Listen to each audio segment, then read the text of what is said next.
Mati, Greece, 2018, 104 fatalities.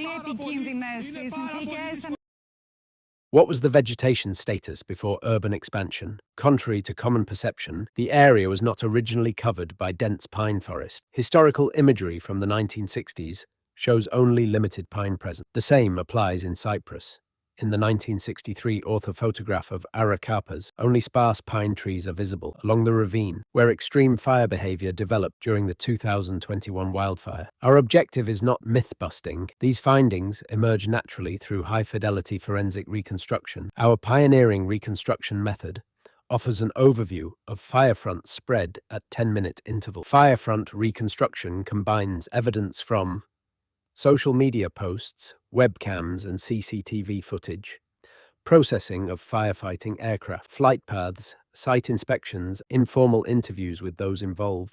Remote sensing data are fundamental to the method. Satellite imagery is first used to define the fire scar in detail. False color imagery, combined with high-resolution, true color images, is primarily used for detailed fire scar mapping. When available, Copernicus rapid mapping products are also used, although they require substantial refinement for forensic-level analysis. For the identification of time-stamped firefront locations, multiple filters are applied, especially false-color urban composites that help reveal active flame fronts. NASA firms provides time-stamped hotspot detections. These are useful, but must be interpreted cautiously, as they may be misleading in high-fidelity reconstruction. Near real-time satellite imagery supports high-level situational mapping, despite its lower spatial resolution. Pre-fire vegetation reconstruction, including natural vegetation and cultivated land, is based primarily on satellite imagery. This is essential for understanding fire behavior. In the Arakarpas case, we mapped